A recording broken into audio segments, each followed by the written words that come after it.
জিয়া নয় এক জিয়ার কান্তরে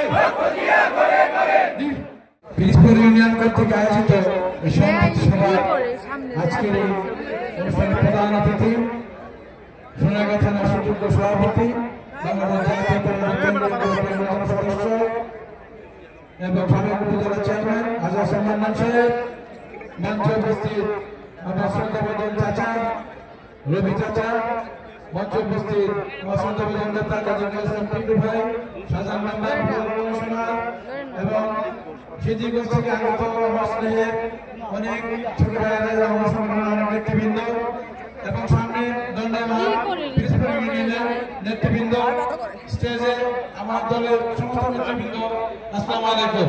বক্তব্য আপনারা জানেন, আজানের আর কিছুক্ষণ সময় বাকি আছে, শুধু দুটো কথা বলে আমার বক্তব্য শেষ হবে। বক্তব্য হলো ষড়যন্ত্র হয়েছে, ষড়যন্ত্র বহু পুরানো কাল থেকেই ষড়যন্ত্র হয়েছে। আপনারা মীর জাফরের নাম শুনেছেন না? পলাশী যুদ্ধের সময় মীর জাফরগিরি করেছে না? আপনারা জানেন শেখ সাহেবের আমলে খন্দকার মোস্তাকের কথা শুনেছেন না?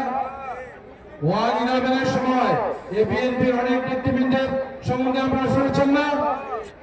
ষড়যন্ত্র হবে জিয়া পরিবারের বিরুদ্ধে, বিগত দিনেও ষড়যন্ত্র হয়েছে, এখনো ষড়যন্ত্র হবে, কিন্তু সমস্ত ষড়যন্ত্রের বেড়াজাল ছিন্ন করে ইনশাআল্লাহ আগামীতে আজাদ সালমান সাহেব সোনারগাঁয়ের এমপি হবে।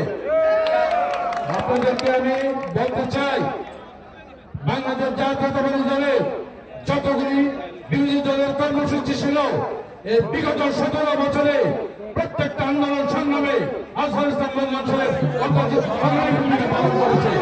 আপনারা দেখেছিলেন 17 বছর ঘুরিয়েছিলেন, 5 তারিখের পরে 5 তারিখের পরে আজহার ইসলাম মোহাম্মদ সাহেব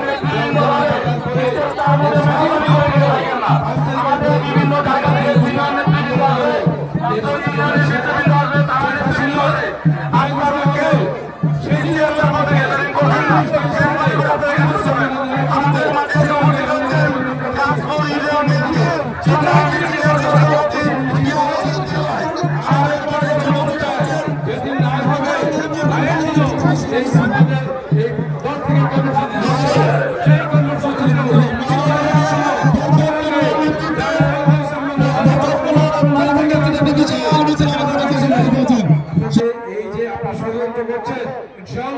উপরে আমরা নিচে আপনার শহীদ রাষ্ট্রপতি জিয়া রহমান আজাদ শহীদ দল এবং আজাদ সালমান সোনারগাঁয়ের মাটি মানুষের নেতা এবং আজাদ সালমান পরিচিত পেয়েছে কর্মী বান্ধব নেতা হিসেবে।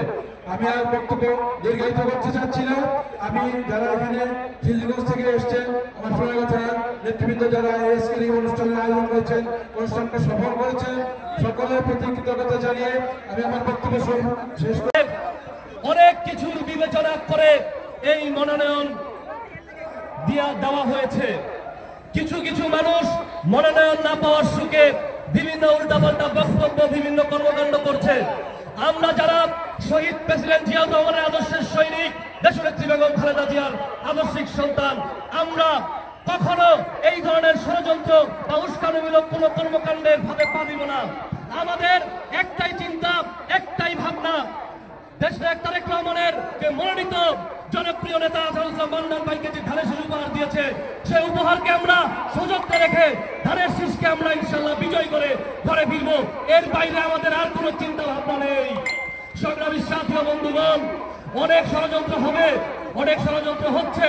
আওয়ামী লীগ ষড়যন্ত্র করবে, বট বাহিনীর উস্তাদেরা তার সার্গীরা ষড়যন্ত্র করবে। আমরা ষড়যন্ত্রের জবাব, সমালোচনার জবাব এইরকম জনসমুদ্রের মাধ্যমে দিব। সংগ্রামী বন্ধুরা, আমাদেরকে বুঝতে হবে যে আমরা দীর্ঘ 17 বছর কষ্ট করে জেল জুলুম খেতে, মামলা হামলা খেয়ে আজকে স্বৈরাচার সরকার হাসিনাকে এই বাংলাদেশ থেকে বিদায় করেছি। সুতরাং আমরা অনেক দামি একটা সম্পদ, অনেক বড় একটা সম্পদ উপহার আমরা তারেক রহমানের কাছ থেকে পেয়েছি। কোনোভাবেই আমাদের এই সম্পদকে আমরা নষ্ট করতে দিব না। আমরা কোনো ধরনের জায় ঝামেলায় যাব না, কোনো ধরনের এমন কোনো কর্মকাণ্ড আমরা করবো না যাতে আমাদের আজহার মান্নান ভাইয়ের কোনো ধরনের জবাবদিহিতা করতে হয়। আমরা যেহেতু জিয়ার আদর্শের সন্তান, আদর্শের সৈনিক, আমরা প্রত্যেকটি ঘরে ঘরে যাব, প্রত্যেকটি মানুষের দুয়ারে দুয়ারে যাব। লুঙ্গি পরে পাঞ্জাবি পরে যেখানে যেভাবে যেতে হয় আমরা চায়ের দোকানে বসে বসে চা খেয়ে তাদের শিশুর 31 দফাকে আমরা প্রচার করবো। বক্তব্য দীর্ঘায়িত করবো না। সিনিয়র নেতৃবৃন্দ বক্তব্য দিবেন। বাংলাদেশ জিন্দাবাদ, বাংলাদেশ জাতীয়তাবাদী ছাত্র দল জিন্দাবাদ, শহীদ রাষ্ট্রপতি জিয়াউর রহমান অমর হোক, দেশনেত্রী বেগম খালেদা জিয়ার সুস্থতা কামনা করছি। দেশ নায়ক তারেক রহমান আসবে ফিরে ফিরে বাংলাদেশে। ধন্যবাদ সকলকে।